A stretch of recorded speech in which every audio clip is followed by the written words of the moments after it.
Glória a Deus, graça e paz, amada igreja. Nós vamos continuar nosso momento de adoração com os nossos dízimos e as nossas ofertas. Eu convido os irmãos a abrirem suas Bíblias no livro de João, capítulo 19. Nós vamos compartilhar a partir do versículo 38. Enquanto os irmãos acham o texto, eu já aproveito a oportunidade para parabenizar o bispo Ricardo por ter acreditado no seu sonho, por ter acreditado que podia dar certo e por acreditar que Deus está no controle. Também parabenizo os irmãos que estão com o bispo Ricardo desde o início, porque entendo que tão difícil quanto correr atrás da realização de um sonho é engajar ou embarcar no sonho de alguém. E esses irmãos que estão com o bispo Ricardo desde o início, eles acreditaram, eles embarcaram no sonho do bispo Ricardo. Por isso meus parabéns também são para vocês, que Deus continue abençoando. Mas quero dizer também para aqueles que assim como eu chegaram depois, nós também estamos escrevendo a nossa história na IDVIP. Sempre há tempo e haverá tempo para a nossa história ser escrita aqui também. E eu creio que muitos de vocês, assim como eu também, já escrevemos a nossa história aqui e continuaremos a escrever. Amém, meus amados? O texto diz assim no versículo 38 do capítulo 19 de João: algum tempo mais tarde, José de Arimateia, que era um discípulo de Jesus, ainda que secretamente, por causa do medo que tinha dos judeus, rogou a Pilatos que lhe permitisse tirar o corpo de Jesus. E Pilatos concedeu a ele permissão. Então José de Arimateia veio e retirou o corpo de Jesus. Nicodemos, aquele que havia dialogado com Jesus durante a noite, veio também, trazendo cerca de 100 libras de uma mistura de mirra e aloés. Assim pegaram o corpo de Jesus e envolveram em faixas de linho, juntando as especiarias conforme a tradição judaica de sepultamento. No lugar onde Jesus fora crucificado, havia um jardim, e no jardim um sepulcro novo, onde ninguém jamais havia sido colocado. E assim sepultaram Jesus ali, por ser o dia da preparação dos judeus, e considerando que o sepulcro ficava próximo. Amém, meus amados? Meus amados, nós não precisamos ser como José de Arimateia, que precisou que Jesus fosse morto para que a sua história fosse escrita, para que a sua história fosse contada. Mas nós precisamos também exaltar a atitude de José, que mesmo em situação desfavorável, desconfortável, ele não mediu esforços para ir de contra o que a lei e os costumes diziam naquela época, para se postar contra os fariseus. Ele também era um fariseu. E teve a ousadia, a audácia de ir até Pilatos pedir o corpo de Jesus, para cuidar daquele corpo, para com a ajuda de Nicodemos envolver aquele corpo como os costumes da época. Meus amados irmãos, nós precisamos entender algumas coisas. A primeira delas é que, segundo os costumes judaicos, porque além da lei mosaica existia a lei dos costumes, que tinha tanto importância para os judeus quanto a lei mosaica. E segundo essa lei de costumes, o corpo de Jesus, os corpos crucificados, eles não deveriam ser sepultados. nem entregues para os seus entes queridos. Eles deveriam ser jogados em lugares oportunos para serem devorados pelas aves do céu e as feras do campo. Então, quando José de Arimateia vai até Pilatos e solicita o corpo de Jesus, ele sabe que ele está infringindo uma lei. E Pilatos também conhece essa lei, mas ainda assim libera o corpo de Jesus para ser cuidado por José de Arimateia. E nós entendemos aqui, meus amados irmãos, que dada a influência de José de Arimateia, dado o seu conhecimento, o seu caráter ilibado, a sua reputação inestimável, Pilatos faz a liberação do corpo de Jesus, mesmo sabendo que aquilo era infringir a lei de costumes. E José de Arimateia cuida do corpo de Jesus, mas cuida de um corpo desfalecido, sem vida. Ele reconheceu que Jesus era o Messias, mas para ele, que teve a oportunidade de conviver com Jesus vivo, ainda não ressurreto, ele tivera a oportunidade de fazer muitas coisas pelo nosso Jesus. Mas exaltemos aqui a sua atitude em cuidar do corpo de Jesus, mas como disse, de um corpo desfalecido, sem vida.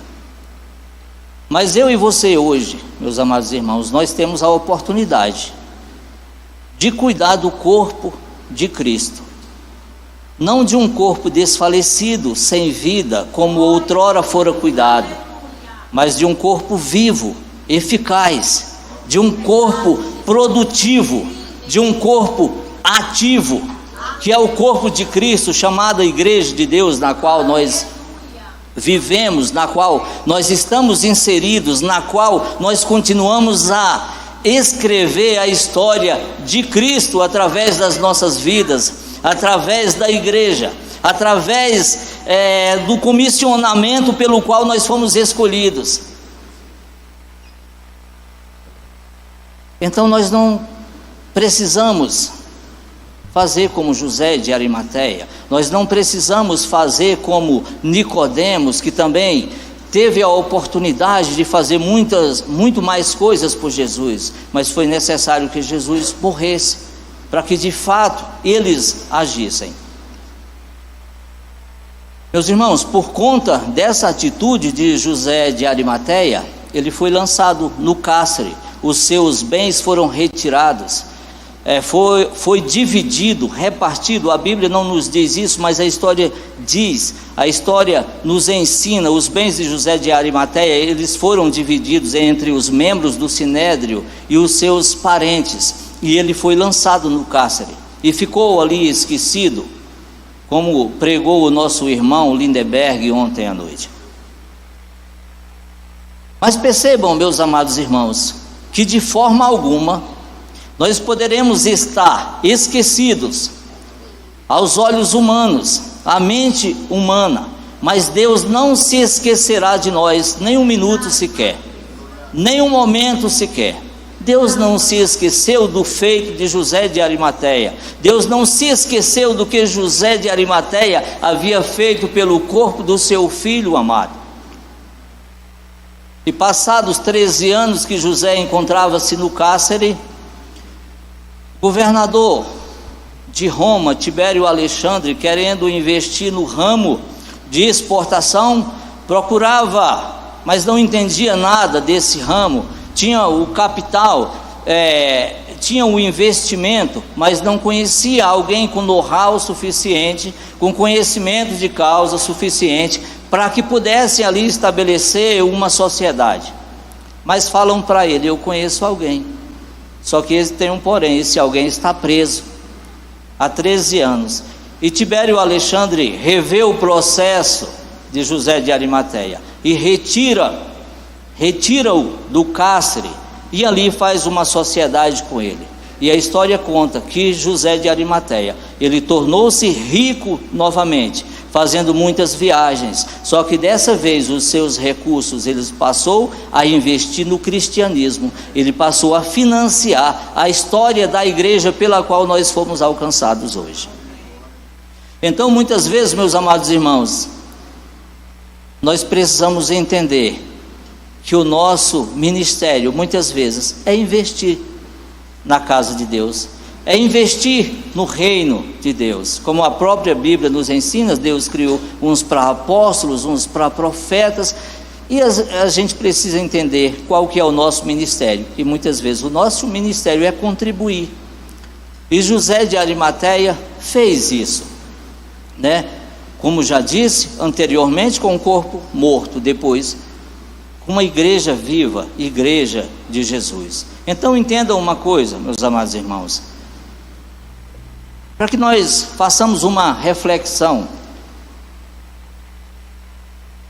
Por que que Deus nos torna, muitos de nós, muitos irmãos, bem-sucedidos, abastados financeiramente? Será que qual é o nosso ministério? Será que não é investir? Não é contribuir? Não é alimentar a igreja? Uma vez, meus amados irmãos, eu fiz uma oração para Deus e Ele me respondeu instantaneamente, acerca de um colega de trabalho que costumava pedir dinheiro emprestado, mas ele era muito mal pagador. E eu perguntei se não eram grandes quantias, era o dinheiro para comprar um botijão de gás, era para pagar uma passagem, etc, etc. E eu perguntei para Deus: Senhor, a tua palavra diz que não negues a quem te pedes emprestado, mas e quando a gente já sabe que essa pessoa não paga? Como que a gente deve agir num momento como esse? E Deus me responde instantaneamente assim: sabe, esse irmão que te pede emprestado, essa pessoa que te pede emprestado, e eu aqui ouvindo, Deus fala: se fosse você que precisasse, ele não te emprestaria.